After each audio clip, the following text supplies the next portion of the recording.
And so there is an old way of building support and resistance zones, and there is an old way to put your stop losses and the take profits. And there is a new way based on the volume indicators like a heat map and the MBO DOM, where you can position yourself to take 3 times, 5 times, even more, and you take profits without any risking on your account. Because the vacuum in liquidity, that's a new concept for many people who used to trade only price actions. So when you combine price actions techniques and the volume actions techniques, you can overnight triple and quadruple your trading results.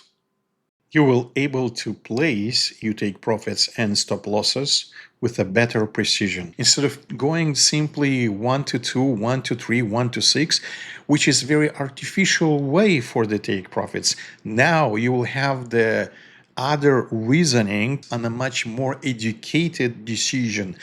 Indicators like a heat map and the MBO DOM really vital in that sense. This is the same instrument. This is the micro gold, 30 seconds on the early Asian session, so-called electronic session. Okay, now we can see that on these both charts, we can see the MBO DOM on the right side on this chart and MBO DOM over here on the right side.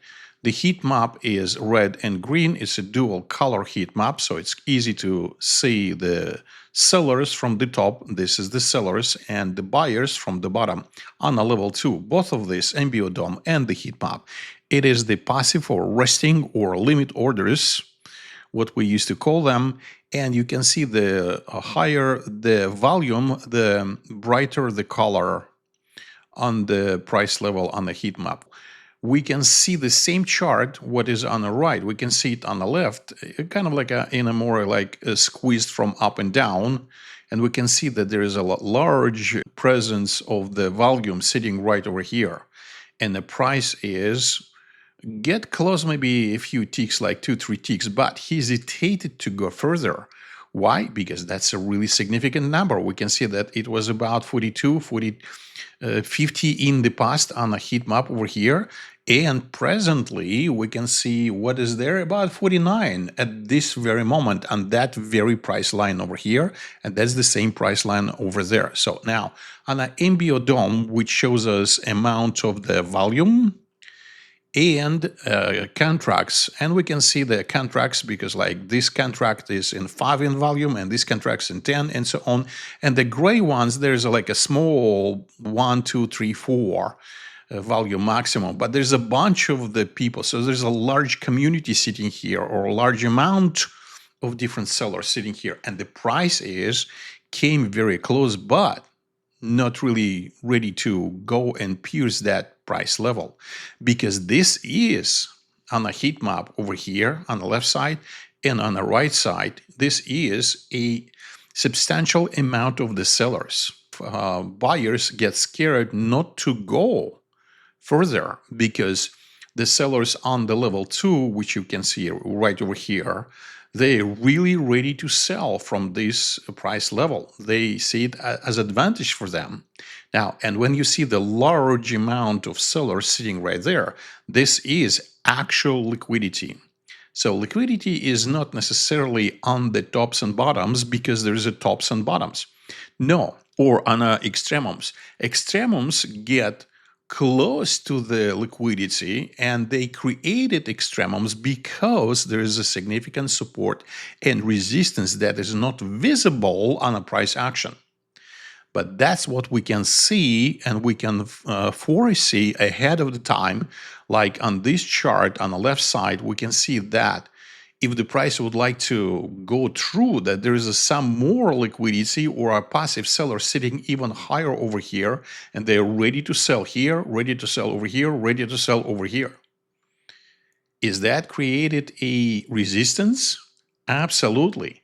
At least what we can say that when the price will try to go and pierce these price levels, there will be a price reaction. You put your position, open your position into the long, onto the upside, then you probably would like to know where to put you take a profit.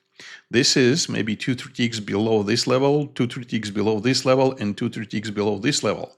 That is how, or if you squeeze it down this chart, you can see that there's even more liquidity on the upper side. So there's like a barricade of different price levels. You can see that how large they are. Like this is 25.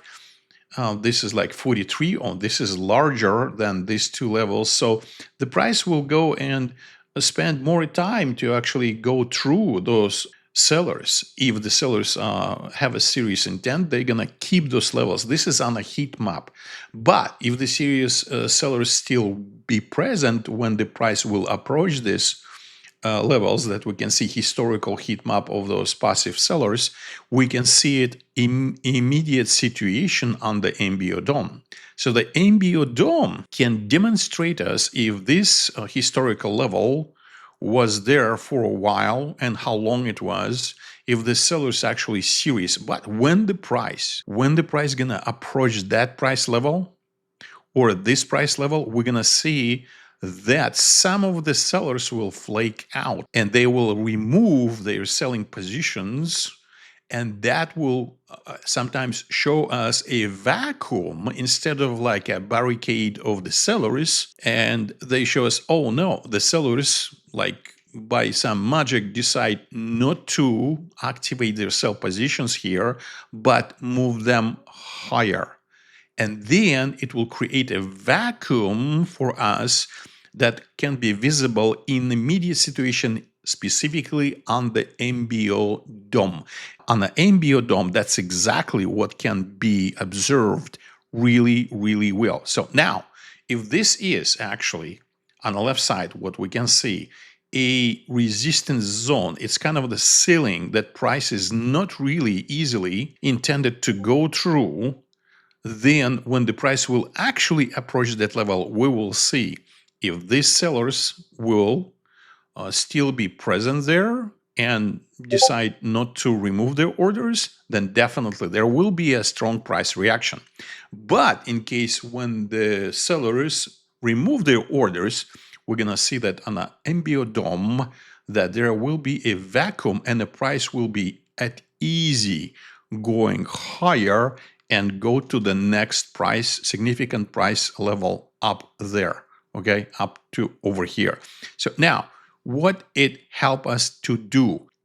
If we're going into the long, we're having a long position, we know that if we put our take profit over here, maybe 2-3 ticks below this price level, below these significant sellers, we can put 2-3 ticks below, and it will be easy to close that position, rather than if you just like decide, okay, you stop loss and the take profit should be 1-3, and this is a very artificial way to calculate. Of course, if you do a less than 1-3, it's gonna hard to be in profit. But instead of doing simply a ratio, we can see and get oriented by looking at our chart where is liquidity that is ready to produce a price reaction. And easier to get out of the deal, easy to get out of the trade is maybe 2-3 or maybe sometimes 5 ticks below the serious resistance, like over here or like over here. And in case when these sellers decide to move in a higher position, we're gonna see, we're gonna extend our take profit in easily double or triple our profit, because we're gonna see if there's no resistance in this whole area or just a weak resistance. This is how practical it is. So just by looking at the MBO DOM and the orders sitting on the MBO DOM, we can understand if there's a resistance out there and if there's a pressure out there, or they create a vacuum for the price to go down or up with easy. And this is the magic of seeing immediate situation. So up to the milliseconds. Heat map is the vital in defining resistance zones or support zones like over here. At the same time, the MBO DOM give us immediate picture what's happening right now. And we can position our stop losses hiding behind the serious levels on the MBO DOM, or moving our stop losses according to the dynamically according to the situation on the chart, instead of simply stupidly calculating 1 to 3, 1 to 4, 1 to 10, because that is the artificial way. 1 to 10 may never happens because there is some liquidity sitting here and a price will produce reaction. It is better to actually shoot in a shorter leg than the longer, because we don't have a control over the price on a long term. The shorter the deal, the shorter the exit, the more confident you can get into the profit and then re-enter again. This is the key. If you get out of the position, you can re-enter it. The longer the position, the higher the risk. You want to decrease your risk by adjusting your take profit dynamically according to what's happening on the chart.